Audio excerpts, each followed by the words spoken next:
ខ្លាចអារម្មណ៍តិចហើយបងប្អូនអត់បានទៅរីញូម្ហូបនៅណាទេថ្ងៃនេះរវល់មកបូតស្រូវហើយតាខ្ញុំធ្វើស្រូវមួយស្រែដែរអញ្ចឹងណាដោយសារតែគេធ្វើកលឹងហ្នឹងហើយយើងនៅកដាក៏យើងធ្វើដែរទៅអត់បានស្រូវច្រើនប្រហែលទេបងប្អូនតើគ្នាព្រោះថាស្រែតាខ្ញុំហ្នឹងគឺអត់ដល់30អាទេហើយបានស្រូវហ្នឹងអា3លឿងហ្នឹងគឺបាន13នឹងជាងដែរអញ្ចឹងណាហើយប្រភេទស្រូវប្រាំងហ្នឹងគឺស្រូវអ៊ុយអែដែលគាត់ធ្វើនឹងឯងហើយខ្ញុំក៏បានឆ្លៀតទៅបន្តិចទៅដោយសារតែនៅជិតគ្នាដែរអញ្ចឹងណាហើយស្រែយើងហ្នឹងគឺជាប់លបងផ្ទះតែម្ដងងាយស្រួលរុញដាក់ចូលផ្ទះខ្លាំងមែនតើនេះគឺថាតកែម៉ាស៊ីនណាគេចាប់ផ្ដើមមកយកបេឬក៏ក្រងយើងហ្នឹងគឺដាក់នៅក្នុងម៉ាស៊ីនគេហើយដើម្បីយកស្រូវយើងដាក់នៅក្នុងបេគេអញ្ចឹងណាហើយនេះគឺជាស្រែដែលត្រៀមនឹងបូតឲ្យបងប្អូនទាំងនេះខ្ញុំដើរមកតន់នៅពេលដែលគេកំពុងតែរៀបចំបូតស្រែតាខ្ញុំនឹងឯងឲ្យស្រែបងប្អូនដែលគាត់ធ្វើកលឹងហ្នឹងគឺគេបូតឲ្យរួចរាល់បានបដាខ្លះហើយចាប់ផ្ដើមប្រមូលផលដឹកស្រូវយកទៅផ្ទះហើយអញ្ចឹងណាហើយនេះគឺចាប់ផ្ដើមបូតស្រែតាខ្ញុំឲ្យបងប្អូនទាំងគ្នាគឺស្រែយើងដូចនិយាយអញ្ចឹងគឺថាដល់30អាទេតែយើងបូតបានត្រូវគួរសមដែរហើយនេះ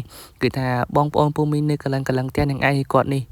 អំថនគឺថាចៅគាត់នឹងគឺនោះខាងប្រុសនឹងឯងហើយបញ្ចុកបាយចៅដល់វាស្រែនាំចៅមកមើលស្រូវម៉ាស៊ីនបូតណាព្រោះចៅប្រហែលជាចង់មកលេងហើ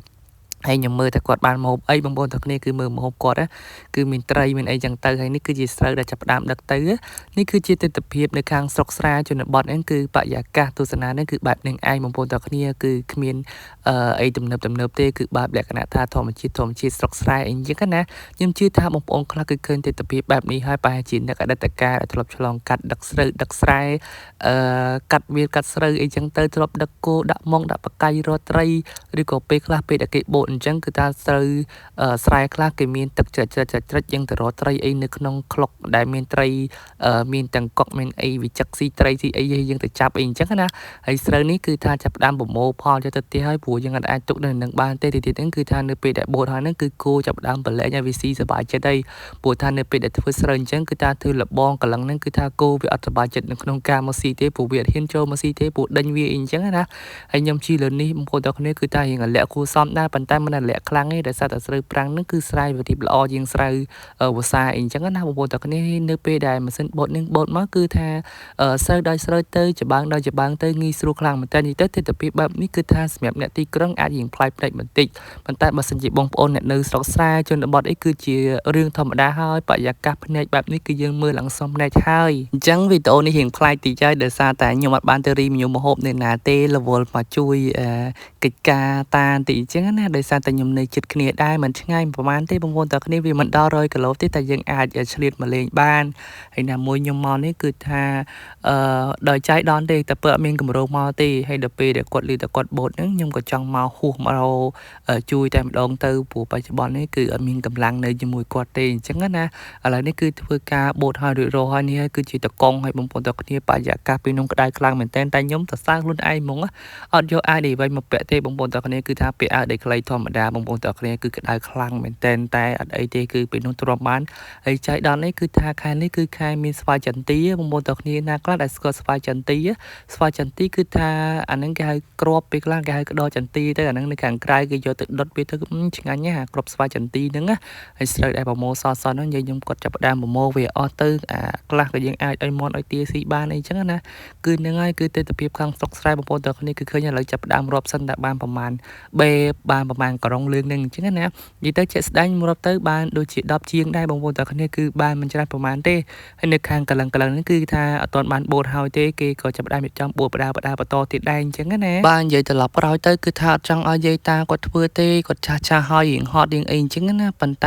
ែបងប្អូននៅស្រុកនៅស្រែយល់ហើយអ្នកនៅជនបទហ្នឹងគឺអាចគាត់បានទេគឺគាត់ត្រូវតែធ្វើហើយនៅពេលដែលធ្វើបានហ្នឹងគាត់មិនទុកហូបខ្លួនឯងទាំងស្រុងទេគាត់ចែកឲ្យកូននេះមកតៅកូននោះមកថាំងអីចឹងទៅម្នាក់តិចឲ្យបានទិន្នផលប៉ុន្តែគាត់ធ្វើអញ្ចឹងណាអញ្ចឹងនៅពេលដែលយើងទៅហ្នឹងគឺថាគាត់មិនទោះបីថាគាត់ត្រូវតែរនេះរនោះដែលគាត់ដាំបានហ្នឹងគឺត្រូវតែវិចផ្ញើឲ្យយើងគឺគាត់អាចឲ្យយើងមកដែរទេខ្ញុំនិយាយមែនណាហើយនេះគឺជាកន្លែងទីតាំងដែលហាស្រូវនឹងឯងអញ្ចឹងហើយគឺយើងត្រូវរុញស្រូវមកដាក់កន្លែងហ្នឹងអីចឹងណាហើយនេះគឺជាប្អូនចដូនមួយខ្ញុំគឺវណ្ណៈនេះគឺគេរាល់ថ្ងៃនេះនៅជាមួយយាយតាខ្ញុំកិច្ចការងារខ្លះគឺគាត់ហ្នឹងហើយគឺចាប់ផ្ដើមជួយធ្វើអីចឹងណាដោយសារតែឥឡូវរៀងធំរៀងអីដែរហើយក៏អាចធ្វើកិច្ចការងារខ្លះបានដូចជាដឹកគោដឹកអីចឹងទៅហើយទិដ្ឋភាពកន្លែងមិញនេះគឺគាត់ថតឲ្យនឹងឯងឥឡូវឲ្យគាត់ជួយរុញតាតាមពិតទៅអា នឹងស្រាទេបងប្អូនតើគ្នានៅពេលដែលយើងដាក់ទេអញ្ចឹងគឺងាយស្រួលតែខ្ញុំគិតថាធ្ងន់បងប្អូនតើគ្នាហើយនៅពេលដែលខ្ញុំរុញហ្នឹងអត់មានអ្នកថតអញ្ចឹងទៅនៅពេលដែលតាខ្ញុំរុញគឺខ្ញុំបានថតតាខ្ញុំអញ្ចឹងទៅហើយបន្ទាប់មកនៅពេលដែលធ្វើឲ្យរៀបរាល់គឺថាផ្លែទឹកដោះនៅមុខផ្ទះយើងខ្ញុំហ្នឹងគឺថាគាត់ដាំទឹកដោះហ្នឹងដូចជាយូរឆ្នាំដែរហើយឥឡូវនេះគឺថាវាបានផលប្រហែល 4-5 ឆ្នាំហើយប៉ុន្តែខ្ញុំទៅនេះគឺចង់ពេលល្មមនៅវាទុំអីអញ្ចឹងណាគឺបោះចេញមកបងប្អូនតើគ្នាគឺថាចេញដោះចេញអាទឹកដោះវានឹងមកគឺតាមមើលទៅតំណងញ៉ាំហើយទឹកដោះនឹងគឺតែមកដើមទេប៉ុន្តែបើនិយាយពីផ្លែវិញមើលខាងក្រោមអត់សូវឃើញទេខ្ញុំឡើងមកដល់លើមិនដឹងថាផ្លែសម្បើមច្រើនខ្លាំងមែនទែនបងប្អូនតើគ្នាខ្លះក៏រៀងស្អុយខ្លះវាទុំវាអត់ជ្រុះទេវាសុទ្ធចិត្តស្អុយនៅក្នុងតែម្ដងឥឡូវយាយតាខ្ញុំបេះហើយយាយខ្ញុំជាអ្នកបេះតាខ្ញុំជាអ្នកត្រង់តាមពិតទៅគាត់ត្រង់ត្រូវទេទៅពេលដែលថតគឺលក្ខណៈតាត្រង់អត់ត្រូវសអត់ដឹងល្មិចបងប្អូនតើគ្នាគឺឆែកដល់ខ្លាំងមែនទែនហើយជាក់ស្ដែងគឺថាឥឡូវនេះគឺខ្ញុំចាប់ដើមត្រង់ម្ដងតាខ្ញុំបេះម្ដងពួកបេះគាត់និយាយស្រួលទេដល់ពេលដែលយើងបេះបានដឹងថាអាតែពួកហ្នឹងវាវីចដល់ពេលអញ្ចឹងទៅយើងទាញទៅវាខុយទាញទៅខុយឥឡូវនេះគឺថាខ្ញុំត្រង់ម្ដងមើលយើងបេះមកគឺត្រង់បានមួយនឹងឯងបងប្អូនតើគ្នាផ្លែទឹកដោះនេះគឺលក្ខណៈអានឹងពណ៌ខៀវមានអាទឹកដោះខ្លះវាពណ៌ស្វាយបងប្អូនតើគ្នាផ្លែទឹកដោះដូចជាមាន2-3ប្រភេទដែរអញ្ចឹងណាហើយនេះបងប្អូនតើគ្នាគឺថាធ្លាក់មកគឺប្រេះចេញមកទុំទាំងអស់តែម្ដងអញ្ចឹងណាតំណងខ្លាំងមែនតើឥឡូវយាយខ្ញុំគាត់រើសអាណាល្អវិចយកមកឲ្យខ្ញុំក៏យកមកទុកញ៉ាំនឹងឯងអរគុណច្រើនបាយបាយ